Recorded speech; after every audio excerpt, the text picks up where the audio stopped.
As I've been saying, I have a list of 7 things that I strongly recommend that you avoid before filing a Chapter 13 or a Chapter 7 bankruptcy, and this will be episode 5. Number 5 on my list is getting married. That might surprise you. Getting married seems innocent enough, it might seem like a good idea.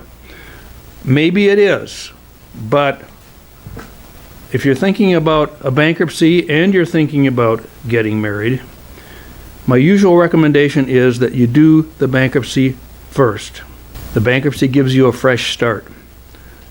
A fresh start is a good thing to have when you're getting married. You have a new relationship, why bring all your old baggage into it? Why bring all your old financial baggage into it? Best to get it cleaned up before you get started on the marriage.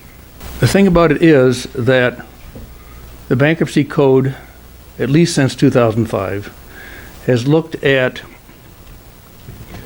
households more than it looks at individuals.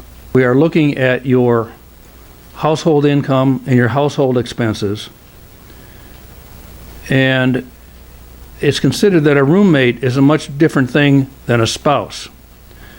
If you have a spouse,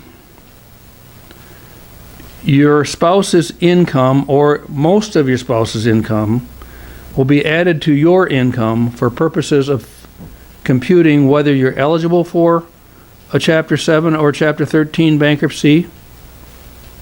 And in the case of the Chapter 13 bankruptcy, how much your monthly payment's going to be.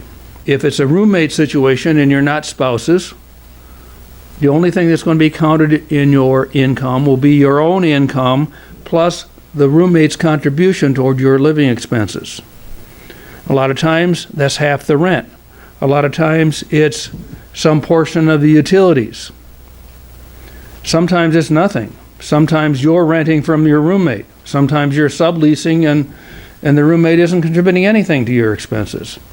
But as soon as you marry that person, now we're going to be adding in that person's income to your income, and where you might have qualified for a Chapter 7 before, maybe now you're going to have to do a Chapter 13. Where you might have qualified for a very low payment on your Chapter 13, maybe now it's going to be quite a bit of a higher payment on the Chapter 13. Before you make any serious financial moves, if you are thinking about a bankruptcy, find a good, competent bankruptcy lawyer, consult with that person before you make the move. And guess what? Getting married is a financial move. Every case is different. There are exceptions to what I'm saying here.